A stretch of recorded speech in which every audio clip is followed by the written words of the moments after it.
Welcome to the Big Mike Fun Podcast, where you'll learn about advanced wealth building strategies from real estate investing to creating massive ROI and secured retirement profits. So pour yourself a cup of coffee, grab a notepad, and lean in, because Big Mike has got the mic, starting now. Welcome to the Big Mike Fun Podcast. I'm the Big Mike Zlatnik, and today it is my pleasure and a privilege to welcome back Blaine Oelkers. Hi, Blaine. Hey, Big Mike, happy to be here.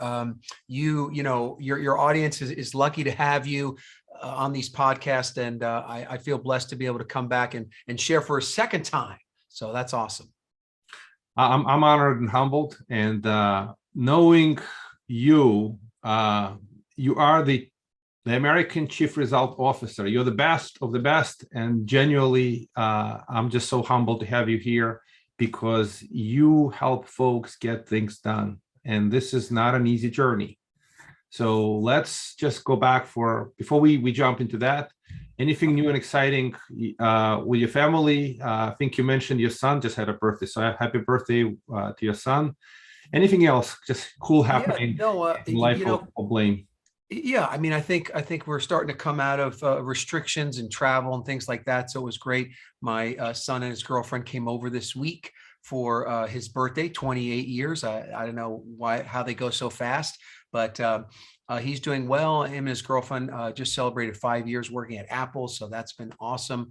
And then my daughter is a medical doctor. She's going through residency right now, but right here in town. I'm in Phoenix, Arizona. And so things are going well there. So really can't complain. I did, in regards to real estate, I did what I think was a pretty hot market here in Scottsdale, Arizona. We just sold our house a couple months ago. Congratulations. The prices just got too good. And so but we also needed to downsize. We had the kids, so we were empty nesters. So it was good to downsize, but it's also good to kind of sell that, get all that appreciation and money. And now I've got to look at putting it into the Tempo Fund or some of these funds. I got to get it working for me.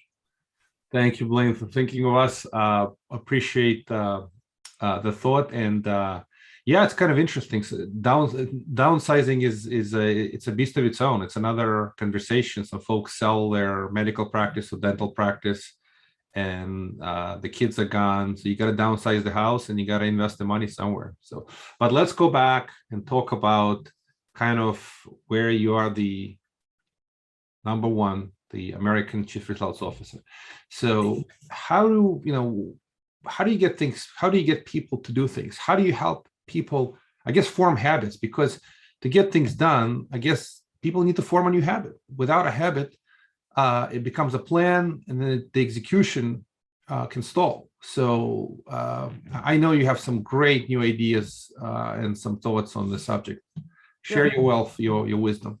Yeah. So, there are certain building blocks, and a lot of times people overcomplicate things. And I like to keep things fairly simple. I always talk about it's like going from point A to point B, and it doesn't have to be that complicated. You gain some clarity, you create a plan, and you carry it out, right? And so those are some of the basic things. But one of the big building blocks of results, and especially in your personal life and also in your business, is your habits. Now, first question is, why are habits so powerful? And so when you start to think about habits, you're going to realize that the habits are typically happening without you thinking about it. So if you develop some good habits, now this is a blessing and a curse, because if you develop some bad habits, those are also operating automatically. But if you think about what are the power that habits have to shape your life and your business, one is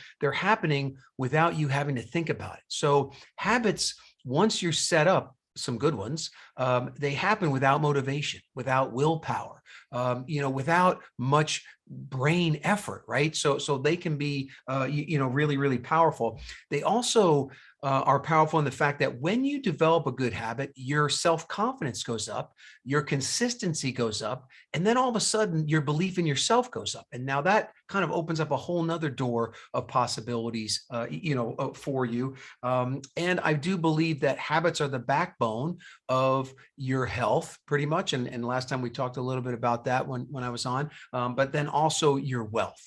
And so the concept here is, habits are super powerful, but the question is, how do you create habits and make them stick? But let me stop there and just say, Mike, have you found, like, in your life, certain habits, whether it's as a father, whether it's as a business owner, that those habits have kind of become pretty powerful? Yeah, that's a great wisdom, Blaine. I happen to agree. One of my personal struggles have been to lose weight, and there's nothing fundamentally more dependent on habits than losing weight. And I've been working with a fitness coach, and I've made substantial progress. But I can tell you, the moment I get into a rhythm, like a couple of weeks pass, 2 or 3 weeks, it's enough to form a habit. And if a habit is formed, it becomes almost, like you said, autopilot to eat better. And planning the foods, which I've never thought about, never done in my life. It's a habit. If you plan your food, you can actually do better eating. You could make better choices because you're planning them. So I agree with you 100%. So let's just chat a little bit. Let's just explore. So I'm certainly a student of this. I'm learning how to get better. I do want to improve my health. And so what's the process for a new habit forming? It does take time. In my experience, 2 to 3 weeks, if you do something for 2 to 3 weeks, you sort of begin to form a decent habit. Well, so Mike, unfortunately, that's the great lie. That is the great lie. You have just uncovered the great lie. And people tell you that it takes 21 days to form a new habit. And unfortunately, you were lied to. And so what I want to talk about today is what I call the 21-second habit, that you have the ability to create a new habit in 21 seconds. How do you do that? And if you'll add in leverage and something I call urge surfing. So if you add leverage and urge surfing with this other key component, which I'm going to tell you about here in a second, you can literally create new habits in 21 seconds. Now, it is true that if you follow a new pattern of action, somewhere between 20 and 60 days, that you will not have to think about it anymore. It'll become, those neurological pathways in your brain will be operating without you having to consciously think about it. So there's some truth to that. But here's the thing that most people, well, I'll ask you, do you think you're really good at starting new habits, or you're medium, or you're really bad?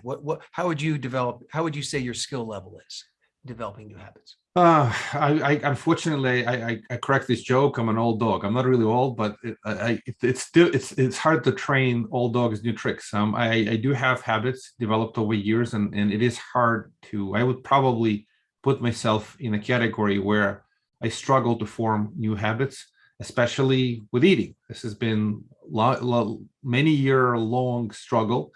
So again, having struggles there, and having conscious desire to do it, and succeeding sometimes, and then breaking the habits and going back to the old ways of eating the food that I'm not supposed to eat.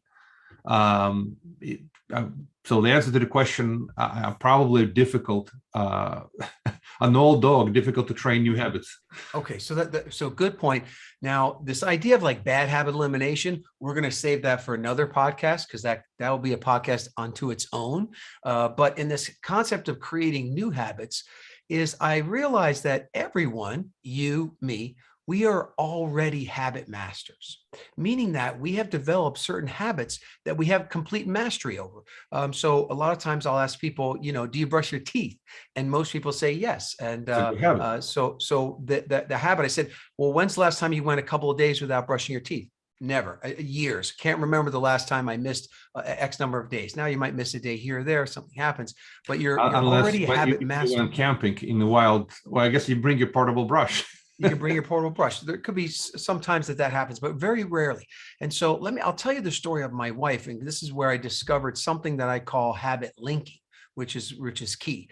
But my wife, she had daily migraine headaches, and the doctors asked her to keep a headache log. So in the headache log, you have to write down when you got the headache, what were you eating? What do you think the triggers were? What was the weather like? It's kind of an intense log but they would need that log to figure out how to treat the migraines better. And so my wife would fill it out for a couple of days, then she'd stop doing it, or she'd lose the log. And then when she'd get a migraine, I'd ask her about the log. I learned not to do that when she had the migraine headache, I'm not saying, where's the log, honey? Have you filled out the log? Bad move there. I only did that once. But what we did is then one day, I realized that she was brushing her teeth every single day and every night, never misses. And so what we did is we took the headache log and we put it in the bathroom, and we put a pen on top of it, and we put the toothbrush on top of the headache log. So every day when she brushed her teeth, 2 minutes in the morning, 2 minutes in the evening, according to our dental friends at Freedom Founders, she would fill out the log. And so she went, a good, 90 days of having that data, which when we went back to the doctors, they were able to change up the meds and get all that stuff under control. And now today it's rare, like maybe once or twice a month, if that, she'll have a migraine headache. So this concept that I want to introduce, which is part of the 21-second habit, is that you link this new habit to an existing habit. Wow, and then if you can add in what I call leverage and urge surfing, then it makes a difference. So does that make sense, or any initial comments on that? Oh, it makes total sense. I have to use this very simple idea, what you just said. So we all have a habit of looking at our cell phones. I'm going to use same concept without realizing what I was doing. I got it kind of implemented, right? So we all have a habit of the phone. It's become, the phones are mini computers today. So we absolutely check, email multiple times a day, especially if we are mobile. So what I did, I put MyFitnessPal on top on the main screen. And I was forgetting to basically to navigate and to fill out my daily eating and exercise. The moment I put it on the screen, it's automatic. Don't even think about it. They have it the moment you open the phone, it's there. Oh, you got to remember, I forgot to enter the breakfast. So you basically punch it in. So yes, the idea is brilliant. And if you link a new habit to the existing habit and you make it very easy, then you're right. It's 21 seconds, not 21 days. Yeah. And so a second example, like my own example, is what you just said is what I did. So I had a couple of habits. One was I like to take a mind shower. So I don't know, not everyone takes the mind. Everyone usually takes a physical shower every day, but I like to take a 10-minute. Now, if I don't have enough time, I'll take a 3-minute, but I like to take a mind shower, which is basically just washing the garbage from the previous day out of my mind, taking out the head trash. So I wanted to make sure I did that every morning. The other thing is I had this Bible app. So I wanted to make sure I did that every morning. So what I did is I did what you said, is that I put those two apps on my home screen on my phone, right? And then I moved all the other apps to the second page. So when I open up my phone, those two apps are there. And so what I did is I have it linked to the first time that I open my phone in the morning, which happens every morning. And so right now, today, I look before this podcast, I'm at 1,330 days in a row of doing those two habits. So that's over 3.5 years. And I've never missed. Why? Because every day I'm opening my phone, right? Every day I'm turning my phone on. And so I habit link it to that, me turning on my phone or looking at my phone for the first time. That's the habit link. But then I used urge surfing and leverage, meaning that when I turn on my phone, I'm turning the phone on because I want to see, did my kids text me? What kind of sales came in yesterday from the business? What's going on, and maybe on social media or in the news. Like, I have this urge to want to know what's going on, or I may just want to what's my schedule? What's my first appointment today? Right. So I want to look at my calendar. I have these big urges, and I literally surf that urge, saying I can't do any of those things until I do those two apps, until I do the mind shower and the Bible app. And so that surfing that urge of wanting to do that other thing made it super, super powerful. So when people are looking at creating a new habit, they want to first look at, what can I link to? Now, we can talk a little bit about, there are things you do multiple times a day. There are things you do once a day, and there are things you do weekly, monthly, and maybe even sometimes annually, that you can start to link that new habit to. So opening my phone, that happens a lot during the day, but my opening the phone for the first time each morning, that only happens, one time. Some people will link it to when they're going to turn their phone off and set their alarm for the next day. But you look at these things that you're already a habit master at, that you're already doing, link to them, but then look on what urge, a thing that you want to do, could you surf the energy around that? Napoleon Hill in Think and Grow Rich, he calls it transmutation, but where you can take that urge and surf it and use that desire, to get the thing done. So does that make sense in setting it up that way? So let's explore a little bit more on that. I still don't quite connect the urge surfing to actually action taking. So the first one makes sense. If you have an urge to text somebody or your kids, how do you use that to drive action for other habits? I'm still not 100% clear. Just So elaborate a little bit more how the urge surfing. So when you turn on your phone in the morning, there's probably some things you want to check. So you might want to check, something in some economics reports, or you might want to check your email, right? Or you might want to see what your schedule is for the day, right? So you have an urge when you wake up, you want to look on your phone and see what's going on. Right. So what you do is you surf that urge, meaning that you're not allowed to go do those things. Like let's say my kids text me after I go to bed. I see it in my notifications there, but I surf the urge. I'm not allowed to open that till I do the habit, those two things that I said I would do. So I'm actually delaying, I'm surfing the urge to want to look at my text message and saying, you know what, I'm not allowed to look at those text messages until I do those two apps that I have a streak with. Does that make sense? So you're surfing, you're pushing off that thing that you want to do, long enough to get the new habit you want done. Right. And that requires discipline, obviously, that you will not do other things where you have the urge for until you do something that you're trying to form a habit about. So. Yeah, let me give another example of that. One I just used last week, that somebody, we know that there are certain, I call them results machines, things that you do consistently that move the needle every day, every week. One of those is something called next day planning, called NDP, next day planning. So there was this one lady, she wanted to make sure she had a plan for the day, because she'd start her day and I'd be like, she didn't have a plan. Like she had no, she had maybe some appointments, but she didn't have a to-do list. She had no plan for the day. And she said, Blaine, I would really be helped if I would make a plan. And I said, okay, what's the first thing you do in the morning and you never miss it? And she says, I have a cup of coffee. And I said, that's great.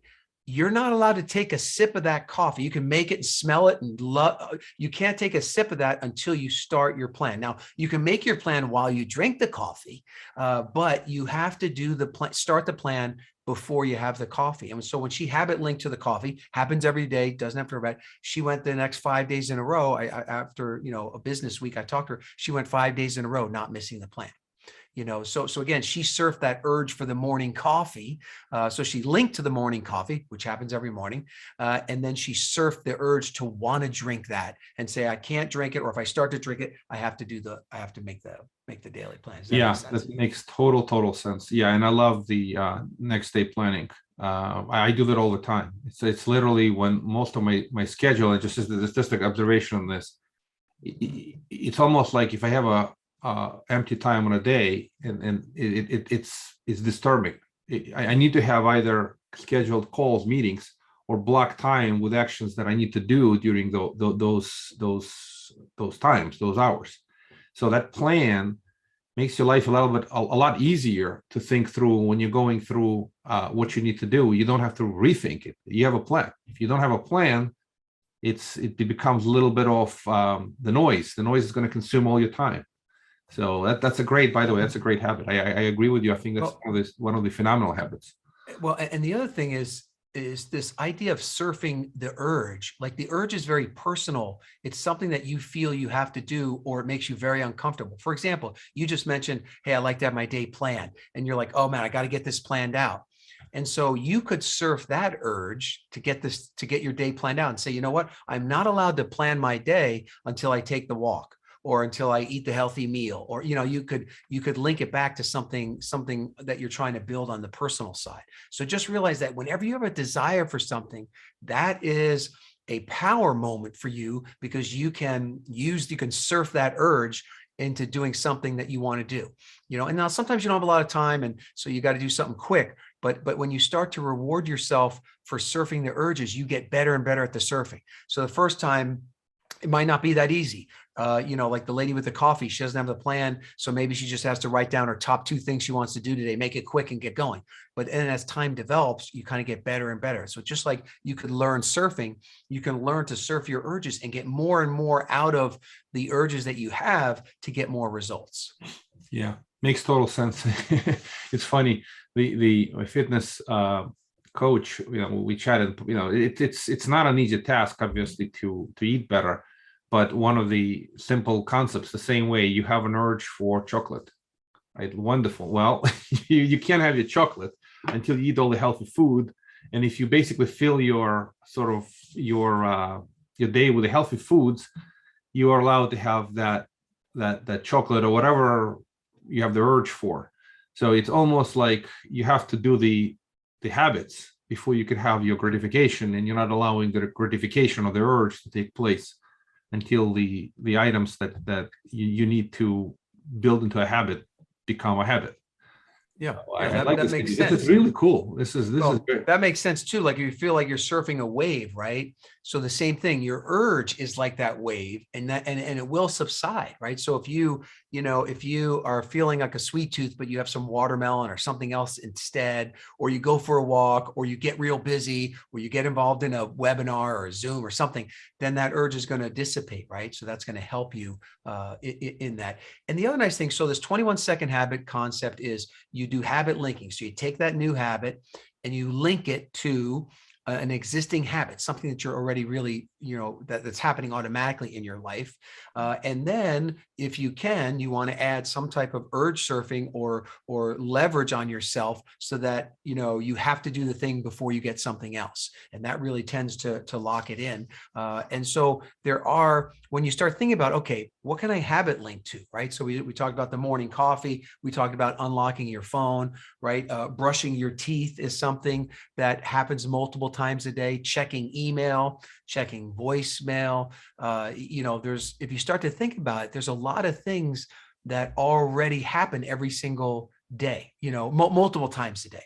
Now there's things that only happen once a day, like waking up, that's once a day, or checking your phone for the first time or the last time, or having breakfast if you have breakfast, or lunch or dinner. I mean, there are these constant things that happen, and you can habit link to them. Or the first time you see your kids in the morning, or most mornings you probably see them. There are so many different things that you can, getting dressed. For many people it may be driving to work, right? So there's all these things that are happening that are already there. That just takes no willpower because they're happening already. You just habit link to that. And again, then there's things that you do on a weekly basis, a monthly basis, and an annual basis as well. Some people will habit link to Mondays. On Mondays, Monday comes every week. So if you have something you want to do every week, you could put in your calendar for Monday morning. Well, Monday morning is going to come every week, right? So that idea of things that you can link to is pretty powerful too. Yeah, I think this is brilliant. Acceleration of habit formation versus the traditional habits. Well, I guess it'll take 21 days. Maybe you form a habit a lot faster. You still need to take that time until it becomes sort of your perfection. But I guess your control of the urge and urge surfing is what forces the acceleration of the habit. So I totally like it. We don't have a lot more time, but I did want to ask, how do you get rid of the bad habits? So there's in order to implement the new habits, sometimes you got to get rid of the old habits.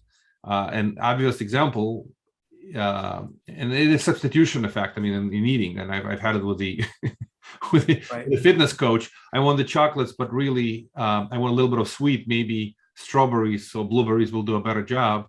And how do do you always have to break an old habit to create a new one, or what's the best mechanism to basically get rid of the old habits is it substitution with the new habits, or there is this other methodology?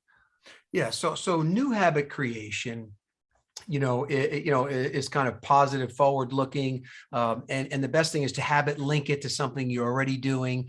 Start small and kind of build up, like we were talking about, add the urge surfing and the leverage on yourself to get it, to make sure you stick with it. And then, like you said, if you stay with it for somewhere between 20 and 60 days, then it kind of becomes a habit on its own. Now, bad habit elimination, that's like a totally different thing than new habit creation.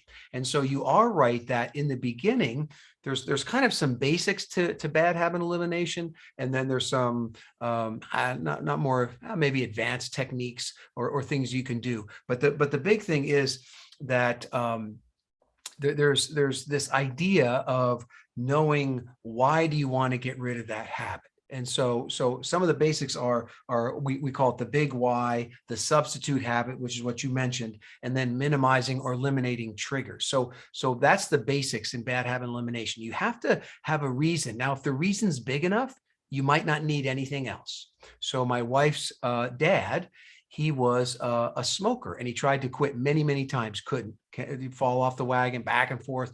But then one day he quit for good, never had another cigarette. And what it was is that his first grandchild was born. And so when our son Bo was born, we said, look, you can't be around him when you smoke. And he's like, then I'm going to give up smoking. And he did it. And so he quit cold turkey because his why was big enough. So the first thing is to get in touch with, why do you want to quit? And really, and the more you could dig in to feed the logical brain, like if you say, hey, I want to get healthy. So I want to eat better.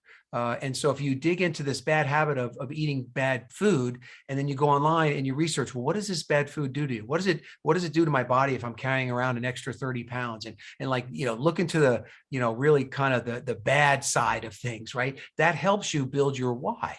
And so the other thing could be your kids, right? Do you want to be there? Do you want to be a grandpa? Do you want to be there long term? So getting into some of that, the why. The second part is substitution. So yes, when you take this thing out of your life, like eating chocolate, when you take it out, you have to come up with a positive substitution habit for the chocolate. So I mentioned eating watermelon, or, it could be, I went to a healthy chocolate, like a health food bar, basically, that is good for you, that has high fiber, has vitamins, minerals. It doesn't have any sugar. It's got some other natural, sweeteners in there. Anyway, but you need a substitute habit. So if you're going to break the habit, you got to have some positive, or at least better than the old habit that you can go into, and then you really you want to feed that habit, that new habit, as much you can, because the bad habit can be a pretty deep trench in your brain,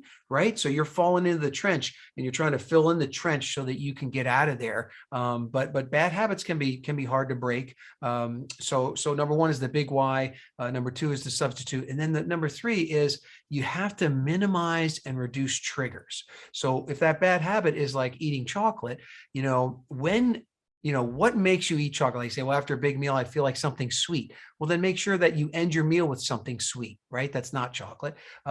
Or maybe you find, wow, I really need some chocolate, but it's because I'm bored. Like I got bored, I had an extra hour. Now I'm thinking about food, so then, you figure out, how do you minimize the boredom, right?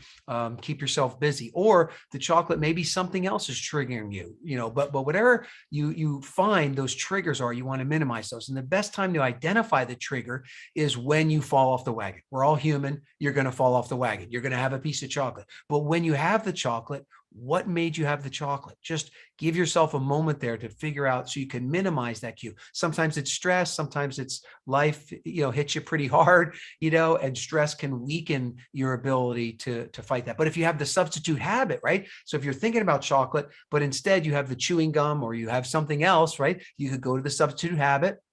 That buys you a little time. You could think about your why. That typically helps you, as well. But anyway, those are the three things, to kind of eliminating the bad habits. There's a couple of other things: out of sight, out of mind, right? So if you have no chocolate in the house, and you don't have any easy access to chocolate, that will help you break the habit, right? So, we don't buy soda in our house. So, now if we're out and you want to have a soda, great, but we never had it in the house. So that kept the soda habit, at a minimum. So out of sight, out of mind. Urge surfing is another thing. Like we said, your desire for chocolate, that's an urge. But if you can surf it for a little while, push it out into the future, say, oh, I got to do this call, or I'm going to go for a walk, you're going to see that urge subside.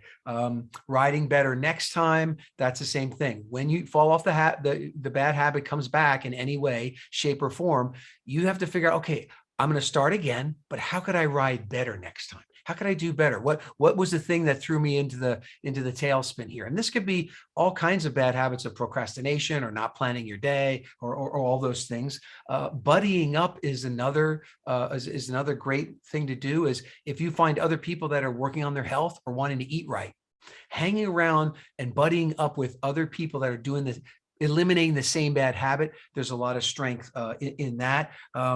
Don't break the chain. That's also super powerful, where if you can go so many days in a row, you emotionally, you get tied to not breaking the habit. Typically it's 3 or 4 days. If you can get 3 or 4 days in a row of not doing that bad habit, then you don't want to break the chain. So if you don't have chocolate for 4 or 5 days in a row, then you say, oh, I made it a week. Or then you made it 2 weeks, then I made it a month, right? And so not breaking the chain is big. And then also pleasure and pain both work, right? So if you give yourself a reward for not doing the bad habit, or a penalty if you happen to go back to the bad habit, both of those things work. So there's some quick little frameworks on bad habit elimination.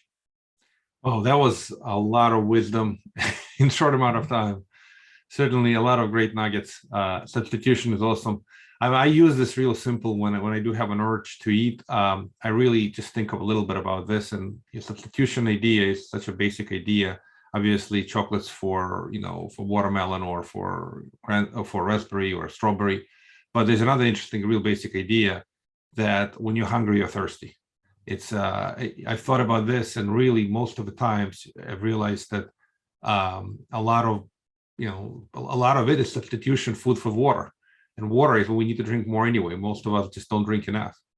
And the chain is a key thing. I have to just say, from my perspective, when I go a few days, I get into kind of the rhythm of eating well. It becomes so much easier the next day because you're maintaining it. It's almost like the habit is still forming, but you just got to stick with the program, and it is motivational both. It's really interesting thing you said at the very, very, very beginning. When you form good habits, it's just such a big motivator because you're accomplishing things, and it feels like you're progressing quite a bit. So anyway, Blaine, a lot of great wisdom. Thank you for sharing. I'm sure folks will listen to this more than once because a lot of great nuggets. All good things, unfortunately, must come to an end. So that's this interview. Any final thoughts, comments, suggestions? How would people reach out to you? You provide a great service to Freedom Founders as a Chief Results Officer, and you have other consulting. So if folks want to get your help to achieve results in whatever business or personal endeavors, how would they get a hold of you? Yeah, I'll give you 2 resources. One is everything that we talked about in this idea of the 21-second habit. If you go to 21secondhabit.com, you can, opt in, get a full report that I did on this, and then you'll be on my email list. So you'll hear about the things I'm doing. So that's 21 Second Habit with the number 21, or you can spell it out, but have both domains. And then the other is I did a TEDx talk, and that's a good way to kind of get to know me and get connected. And that would just be Blaine, BLAINE, TEDx.com. So I did a TEDx talk, and that was a kind of a highlight for me. And anyway, that's another resource. And again, I appreciate you having me on as a second timer. And like I said at the beginning, those of you who are listening to this podcast, you're blessed. Big Mike knows his stuff. He cares about you, and your financial future is more secure listening to his podcast and following his advice than just about any place else. Thank you, Blaine, very much. Again, I'm humbled and honored, and so much wisdom. And there's nobody else like you. You are the number one Chief Results Officer in America. So thank you for your wisdom and for care and for all the great thoughts. Thank you. All right, thank you. Thank you for listening to the Big Mike Fund Podcast. To receive your copy of Mike's How to Choose a Smart Real Estate Fund book, head to BigMikeFund.com or visit Amazon and type Mike Zlotnick.